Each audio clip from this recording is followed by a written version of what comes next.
আগে মানুষ কদম চুমা দিত, হাত ধরে চুমা দিয়ে বলতো, তুমি আমার গুনাহের চোখ খুলে দিলা, তুমি আমার গুনাহ ধরাই দিলা, আমার বউটা তুমি ধরাই দিলা। এসে চুমা দিয়ে বলতো, ভাই কোনোদিন কত মানুষের সাথে সম্পর্ক রাখলাম, কেউ কোনোদিন আমার এত বড় উপকার করে নাই, তুমি আমার চোখ খুলে দিয়ে উপকার করলে না, বাবা আমি তোমার এই ঋণ পরিশোধ কোনোদিন করতে পারবো না। চুমা দিছে।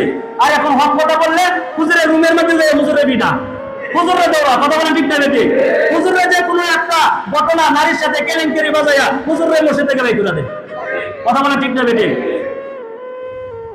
হুজুরের দায়িত্ব কর্ম লাগবো, পদ্ধতি কি একটা তো লাগবো, কথা বলেন না, পদ্ধতিও একটা দরকার।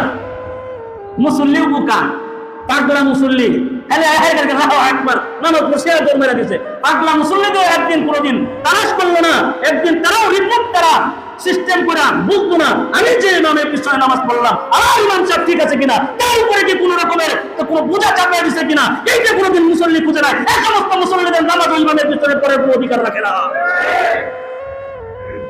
খালি মসজিদে আইয়া খালি ইমাম সাহেবের পিছনে নামাজটা পড়ে গেলেন না, হাত আদায় গেছে পড়াদাই করছি। হাসরের ময়দানে যে ইমামের সাথে উঠবেন খবর থাকে না, খবর নাই আপনার, আপনার ইমাম আপনাকে জান্নাতে পথ দেখাবে, আপনার ইমাম হাসরের ময়দানে আপনার নামে উঠবে, তোর খবর রাখেন কই আপনি?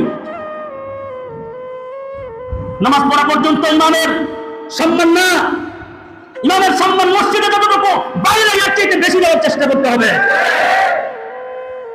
আপনার ইমাম আপনার রাস্তা দেখাইলো, আপনার ইমাম আপনাকে জান্নাতের পথ দেখাইলো, আপনার ইমাম আপনার সব গুনাহগুলো খুইলা দিয়ে আপনাকে পবিত্র বানাইলো, সেই ইমামের পিছনে আপনি নামাজ পড়া আখিরাত কামাই করলেন। এই ইমামকে আপনারা দুশ্চিন্তভাবে দেইরা তাকে বাইর করে দেন। আপনারা একবার চিন্তা করেন না, তার সমালোচনা করেন, কার সমালোচনা করছি? আমি কি ইমামের সমালোচনা করছি নাকি আমার নিজের পায়ে নিজে কুড়াল মারছি? আপনারা এটা স্মরণ রাখেন না, কথা বলেন ঠিক না বেঠিক?